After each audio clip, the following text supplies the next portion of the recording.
बचपन से ही ना हमें एक बात बहुत गहराई से सिखाई जाती है कि भाई जिंदगी में असली सेटलमेंट तो तब है जब तुम्हारे सिर पर अपनी खुद की छत हो। अपना घर होना जैसे सफलता की सबसे बड़ी निशानी बन गया है। लेकिन जरा रुकिए और सोचिए, आज के इस तेजी से बदलते दौर में क्या सच में अपना घर खरीदना हमेशा सबसे समझदारी वाला आर्थिक फैसला होता है, या कहीं ये एक ऐसा भारी भरकम वित्तीय जाल तो नहीं जिसमें हम अनजाने में ही फंसते जा रहे हैं। चलिए आज इस पूरी गुत्थी को सुलझाते हैं। इस खास विश्लेषण में हम आपका स्वागत करते हैं। आज हम हवाई बातें बिल्कुल नहीं करेंगे। हम बात करेंगे 2026 के एकदम ताज़ा मार्केट डेटा, नई ब्याज दरों और बदलते टैक्स नियमों के आधार पर। रियल एस्टेट से जुड़ा ये जो सबसे बड़ा सवाल है ना कि घर खरीदे या किराए पर रहें, आज हम इसका पूरा कच्चा चिट्ठा खोलने वाले हैं। सिर्फ भावनाओं पे नहीं बल्कि पक्के गणित पर बात होगी, ताकि एकदम स्पष्ट तस्वीर सामने आ सके।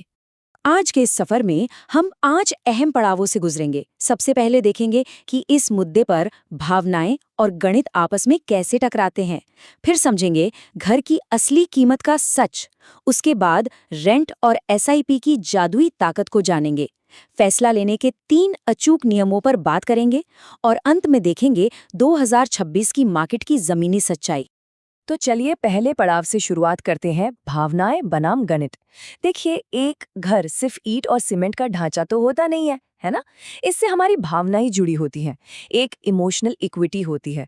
समाज का एक अदृश्य दबाव भी होता है जो बार बार कहता है अपना घर तो होना ही चाहिए। बार बार मकान मालिक की किच किच से बचने और एक अपनी छत होने का जो सुकून है वो एकदम स्वाभाविक है। लेकिन पेंच यहीं फंसता है। इन भावनाओं की गणित के साथ बिल्कुल नहीं बनती। एक तरफ तो वो सुकून है, परिवार की सुरक्षा, अपना घर होने का गर्व और दीवारों पर अपनी मर्जी का रंग करवाने की आज़ादी। लेकिन जरा सिक्के का दूसरा पहलू भी देखिए, वो है गणितीय सच्चाई, यानी दशकों तक हर महीने कटने वाली भारी भरकम ईएमआई, एक ही जगह हमेशा के लिए फंस जाने वाली आपकी गाड़ी कमाई, और ऊपर से भारत में मिलने वाली मात्र 2 से 3% की बहुत ही मामूली रेंटल यील्ड। अब आते हैं दूसरे हिस्से पर, असली कीमत का सच। क्या आपको पता है कि जो कीमत हमें बताई जाती है वो पूरी सच्चाई नहीं होती? इसे ऐसे समझिए जैसे समंदर में तैरता कोई बर्फ का पहाड़ या आइसबर्ग हो। जो कीमत हमें ब्रोकर बताते हैं या जो हम विज्ञापनों में देखते हैं, वो तो बस पानी के ऊपर दिखने वाली चोटी है। असली और भारी खर्च तो पानी के नीचे, यानी हमारी नजरों से एकदम छिपा होता है। एक उदाहरण लेते हैं। मान लीजिए दिल्ली, एनसीआर, पुणे या बैंगलोर जैसे किसी शहर में एक 2 BHK फ्लैट की बेस प्राइस 60 लाख रुपए है। आमतौर पर हम इसी 60 लाख को देखकर अपना बजट सेट कर लेते हैं कि चलो इतना ही तो लगेगा। लेकिन अब जरा उस छुपे हुए हिस्से को देखिए जो पानी के नीचे है। तैयार रहिए क्योंकि खर्चे अब शुरू होंगे। प्रॉपर्टी की कीमत का 5 से 7% तो सीधा स्टैंप ड्यूटी में चला जाता है। अगर फ्लैट अंडर कंस्ट्रक्शन है तो 5% जीएसटी अलग से जोड़ लीजिए। फिर 1% रजिस्ट्रेशन फीस, 1 से 2% ब्रोकर का कमीशन, और हाँ, खाली दीवारों के बीच तो रहेंगे नहीं, तो इंटीरियर पर भी कम से कम 1000 से 1500 रुपये प्रति स्क्वायर फुट का खर्च आता है। ये सब मिलाकर शुरुआती कीमत में ही 8 से 15% का ऐसा बम्पर इजाफा कर देते हैं जो तुरंत जेब से नकद देना पड़ता है। अब इस नंबर को देखिए, 39,40,000। सच में ये आंकड़ा किसी को भी चौंका सकता है। अगर कोई इंसान बैंक से 25 साल के लिए सिर्फ 30 लाख रुपए का होम लोन लेता है ना, तो उसे केवल और केवल ब्याज के रूप में बैंक को लगभग 39,40,000 रुपए चुकाने पड़ते हैं। जरा सोचिए, जितना मूलधन था उससे कहीं ज्यादा तो सिर्फ ब्याज चला गया। ये वो अदृश्य कीमत है जो एक घर खरीदने वाला इंसान अपनी आधी जिंदगी तक चुकाता रहता है। और इसी भारी भरकम कीमत की वजह से हम अपने तीसरे और सबसे दिलचस्प पड़ाव पर पहुंच गए हैं।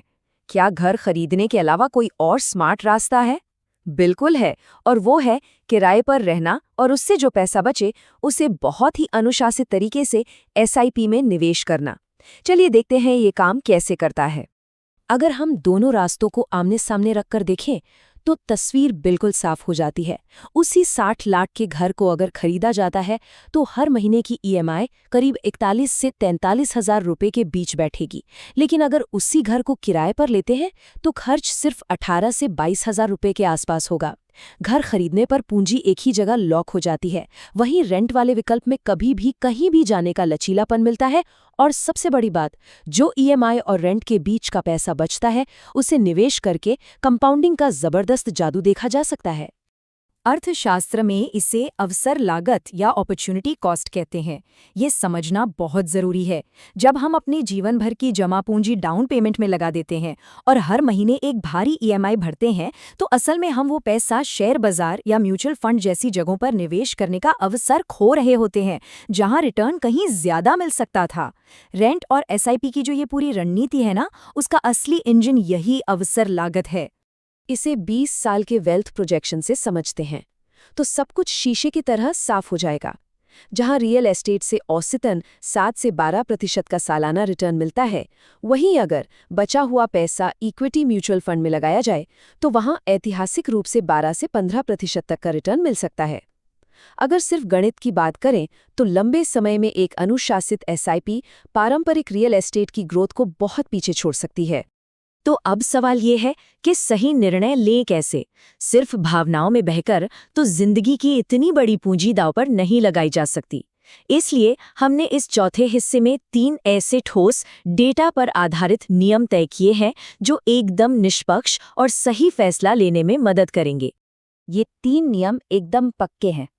पहला है 30% का नियम, यानी हर महीने जाने वाली ईएमआई हाथ में आने वाली सैलरी के 30% से ज्यादा किसी भी हाल में नहीं होनी चाहिए। दूसरा है 500 का नियम, प्रॉपर्टी की कुल कीमत का 5% निकालिए और उसे 12 से भाग दे दीजिए। अगर आसपास का किराया उस रकम से कम है तो समझदारी किराए पर रहने में ही है।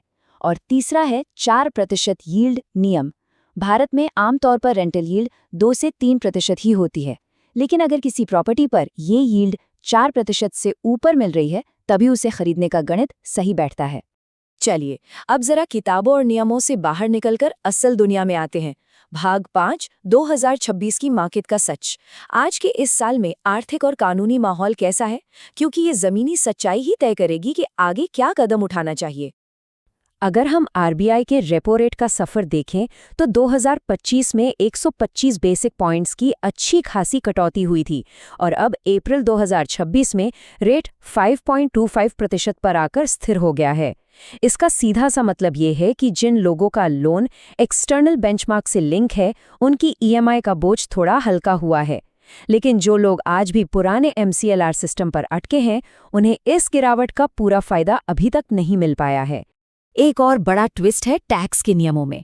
ब्याज दरें भले ही थोड़ी राहत दे रही हों, लेकिन टैक्स के नए बदलावों ने पूरा खेल पलट दिया है।